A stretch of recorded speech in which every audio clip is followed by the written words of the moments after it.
সর্বশেষ কবে এমন দৃশ্য ভারতের পার্লামেন্টে হয়েছে আমার আসলে জানা নেই। হতে পারে সেটা 1975 অথবা 1978 দিকে শহীদ প্রেসিডেন্ট জিয়া রহমান মৃত্যুর পর হয়েছে কিনা আমার ধারণা নেই। গেল বেশ কয়েক বছর যাবত আমাদের রাজনীতির যারা মাথা আছেন, লাইক শেখ হাসিনা, বেগম খালেদা জিয়া অথবা এরশাদ কাকু যিনি মারা গেছেন, বা অন্য দলগুলো যেগুলো আছে ওগুলো তো আসলে কাউন্টেবল না, বা জামাতের যারা আমির আছেন অথবা বিভিন্ন নেতা আছেন, তো এই মুহূর্তে গতকালকে ভারত কি এটা কোনো কৌশল অবলম্বন করলো বিএনপির সাথে সম্বন্ধের জায়গাটা বা সম্পর্কের জায়গাটাকে শক্তিশালী করার জন্য, অথবা বিএনপির কাছে একটা পজিটিভ ফিডব্যাক নেওয়ার জন্য? আবার ভারতের এমন অবস্থানে কেউ কেউ মনে করছেন যে ভারত পরোক্ষভাবে বিএনপিকে ক্ষমতায় দেখতে চায়। আর এটা নিয়ে মোদী কিন্তু সরাসরি বলছে যে আগামী দিনে যদি বিএনপি ক্ষমতায় আসে, জনাব তারেক রহমান নেতৃত্ব দেন, তাহলে ভারত এবং বাংলাদেশের মধ্যে একটা সুসম্পর্ক গড়ে উঠবে। সাবেক প্রধানমন্ত্রী এবং বিএনপির সাবেক চেয়ারপারসন বেগম খালেদা জিয়ার মৃত্যু উপলক্ষে একটা শোক প্রস্তাবের দৃশ্য দেখেছি, গ্রহণ করেছিল ভারতের পার্লামেন্টের উচ্চকক্ষ রাজ্যসভা। বুধবার রাজ্যসভায় এই বিরল দৃশ্য দেখা যায়, একটা প্রস্তাব উত্থাপন করা হয়েছিল। তা আমরা দেখেছি যে সকল সদস্য, স্পিকার থেকে শুরু করে ভারতের প্রধানমন্ত্রী, বিরোধী দলীয় নেতা যারা আছেন, সবাই বেগম খালেদা জিয়ার জন্য দাঁড়িয়ে সংসদে তারা শোক প্রকাশ করেছেন। কয়েক মিনিট সম্ভবত নীরবতা পালন করেছেন। ভারতীয় গণমাধ্যম বলছে ভারতের প্রধানমন্ত্রী নরেন্দ্র মোদী এ সময় উপস্থিত থেকে এটার ব্যাপারে পজিটিভ সাপোর্ট দিয়েছেন।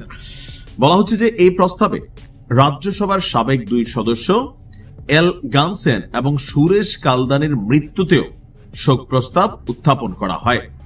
অধিবেশন শুরুর পর থেকে নথি পেশের আগে রাজ্যসভার চেয়ারম্যান সিপি রাধাকৃষ্ণন প্রয়াতদের উদ্দেশ্যে, অর্থাৎ মরহুম বেগম খালেদা জিয়া সহ ভারতের যে দুই সাবেক সদস্য আছেন, তো তাদের জন্য আপনার শোক প্রস্তাব পাঠ করেন। এরপর তাদের স্মৃতির প্রতি শ্রদ্ধা জানাতে 1 মিনিট নীরবতা পালন করেন অধিবেশনে উপস্থিত সকলে। রীতি মেনে রাষ্ট্রপতির ভাষণের মধ্য দিয়ে আপনার অধিবেশনের সূচনা হয়, আর এখানে মোটামুটি সবাই ছিলেন।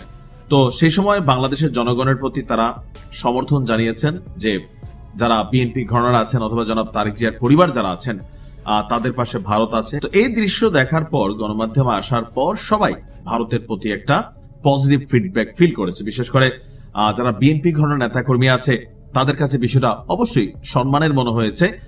আর অন্য ঘরানার যারা আছেন তাদের কাছে কি লাগছে জানি না, তবে এমন দৃশ্যে কোথাও না কোথাও আওয়ামী লীগের কাছে আসলে কেমন লেগেছে বিষয়টা হচ্ছে জরুরি। তবে আওয়ামী লীগের কথায় কিছু যায় আসে না, কিন্তু যেহেতু ভারতে ঠিক এই মুহূর্তে শেখ হাসিনা অবস্থান করছেন, আবার ধরেন ভারতের প্রধানমন্ত্রী নরেন্দ্র মোদী বিএনপির সাথে একটা পজিটিভ ফিডব্যাকে যাচ্ছেন, আবার জামাতের সাথে তাদের একটা যোগাযোগ আছে।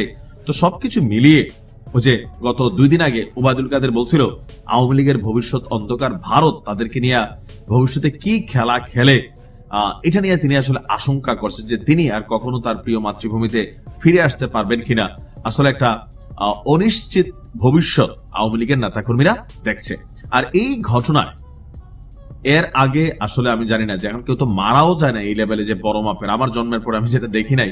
তো সেই ক্ষেত্রে ভারতের এমন উদ্যোগ বিএনপিকে পরোক্ষভাবে সম্মানের পাশাপাশি বিএনপির প্রতি ভারতের অবস্থানটা কিন্তু প্রকাশ হয়েছে। এখন এটা নিয়ে আবার রাজনীতি আছে যে দেখো দিল্লি না ঢাকা, আরে দিল্লির তো ভারতের তো মানে তারেক জিয়ার সাথে খুব ভালো সম্পর্ক। এমনকি জামাতের অনেক নেতারা, ডক্টর তাহের সাহেবের প্রকাশ্যে বলছিলেন যে ভারতের সাথে দস্তখত দিয়ে বিএনপি দেশের রাজনীতি করতেছে, দেশ বেচা দিবে। তো এইসব বক্তব্যকে ন্যারেটিভ আকারে আরো প্রতিষ্ঠা করার জন্য এই ভিডিওটা নিয়ে কেউ সমালোচনা করছেন, কেউ প্রশংসা করছেন। তবে আমি ব্যক্তিগতভাবে মনে করি এটা প্রশংসনীয় একটা উদ্যোগ। ভারতের সরকার বাংলাদেশের কোনো একজন সাবেক প্রধানমন্ত্রীর জন্য এতটুকু শ্রদ্ধা দেখিয়েছে, এটা পজিটিভ, খারাপ কিছু না।